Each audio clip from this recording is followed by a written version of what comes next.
Welcome to a Clarke Metalworker on my kitchen table. I recently bought this useful small metalworking tool for my workshop after seeing one that my friend has.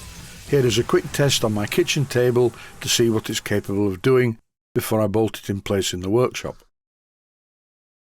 First impressions. Well, it's very compact and it looks good, and it appears to do what it's supposed to do, well, at least the parts move. When you lift the lid, it exposes the bending rollers, so it really is a multi-purpose tool consisting of bending rollers, a metal folder complete with removable fingers for making boxes. It even has a small guillotine at the bottom. Here I'm adjusting the stop to keep the metal square. Also, there's a thing that fits in the back so you can do production runs and chop lots of pieces of metal to the same length. Initially, when I turned the handle, it wouldn't go all the way around. That's because most of the Allen caphead bolts around the guillotine and the table were loose, and the guillotine blade just collided with the table. I'm glad I didn't force it. I like this idea, an adjustable handle. You can have it in the middle for the bending roller operation, or you can move it out to the end as shown here for using the metal folder and the guillotine. I'll try the metal folder. I'll give it a chance and use some aluminium, and yes, it bent it perfectly with very little effort. I made the second fold without a vent. Now to try something a bit more robust, this is a piece of steel, and I think it's about 1.5 millimeters thick, and this bent quite easily too. I tried a piece of brass of the same thickness and this bent very easily. I haven't got this thing bolted to my table, so it's very difficult to apply a lot of pressure using the handle because the machine moves about. And if I bolt it to my kitchen table, when my family come round for dinner, it will be difficult because there'll be nowhere to put the vegetables. Why isn't it in the workshop? Well, that's quite simple.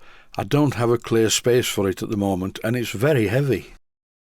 I like the way that the folding part of the mechanism, like a proper folder, has fingers that you can remove. These are segments that you can take out so that you can actually fold boxes.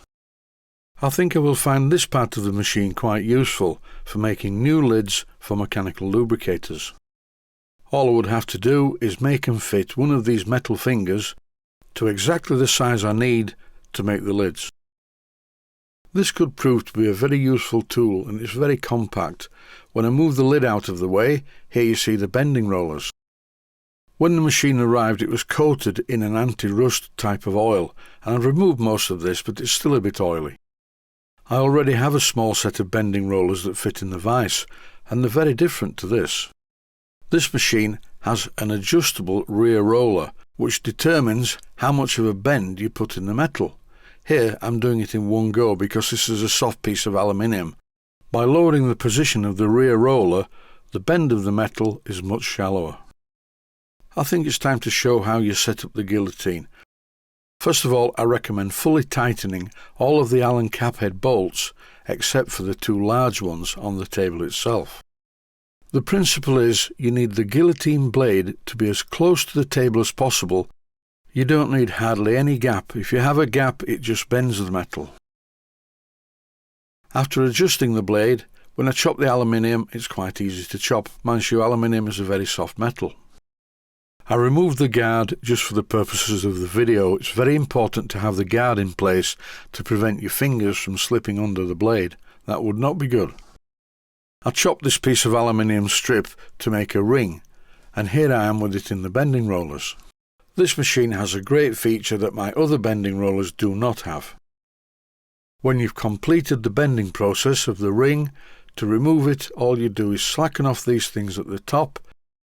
When they're slack enough, you can pull out the roller to slide the part off. I can't do this with my existing set of bending rollers, but on my original set, as the rollers are a much smaller diameter to these, you can just pull the part off the top roller. But this is a better method. Here I'm wiping some more of the oil off the rollers because when the rollers are greasy, they don't actually grip very well. You will notice in the rollers there are some grooves. And what are these for? They're for bending round section pieces of metal, or flat pieces of metal with a lip on the end. This is quite simple to do. As you can see, as I turn the rollers, It's very simple to produce an even curve on this piece of steel. If I adjust the rear roller, as I put this part through repeatedly, it will eventually turn into a ring. I don't say I'll be making sets of Audi logos or Olympic rings anytime soon, but it's good to have the option. I think it's time to show how to adjust the guillotine part of this machine correctly. I don't have a screwdriver in the kitchen, but I have an old kitchen knife, and I'm going to use this to adjust the table so that the blade contact to the table is perfect. There are some screws for this just underneath the table, so you need to slacken off the bolts. You need to repeat this at both ends of the table, make sure the guillotine is in the down position, then retighten the larger Allen bolts to hold the table in place. I used to have a large guillotine with a 3-foot long blade called a key toner, and I used to set this up using pieces of card like this. I'm doing this in the same way. Once the guillotine cuts pieces of card, it's bound to cut metal, and as you can see, it's cutting the metal much better than it did. The blade needs to be as close as possible to the table without actually fouling it. I mentioned about all the debris and detritus on my workbench. I'm not a very tidy worker. And now I have metal detritus and debris on my kitchen table.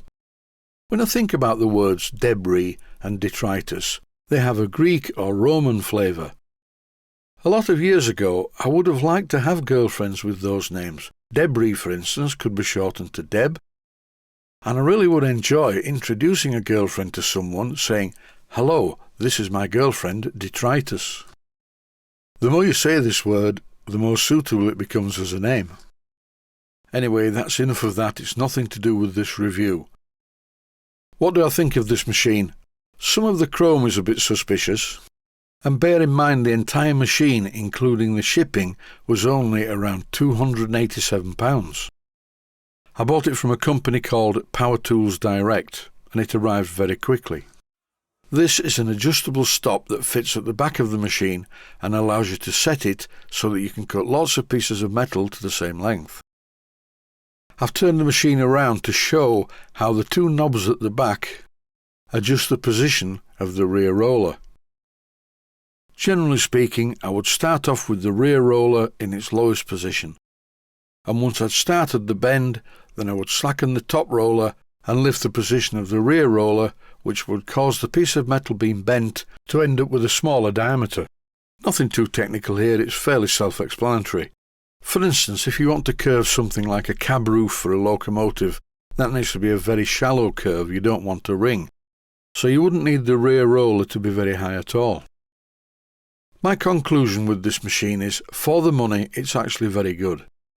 For the larger machines that look just the same, the prices do rise exponentially. It's also very compact, so it won't take up much space in my workshop. Once I've bolted this machine to the workshop bench, you will see it in use properly. But that's it for now. Stay healthy, thanks for watching, and I hope you've enjoyed this short review. Please take the time to visit my Mainsteam Models website and click on the section of the website that says Video Playlists. And by doing that, you can find other videos that you may like to watch. And by using the playlists, you can actually watch the videos back to back.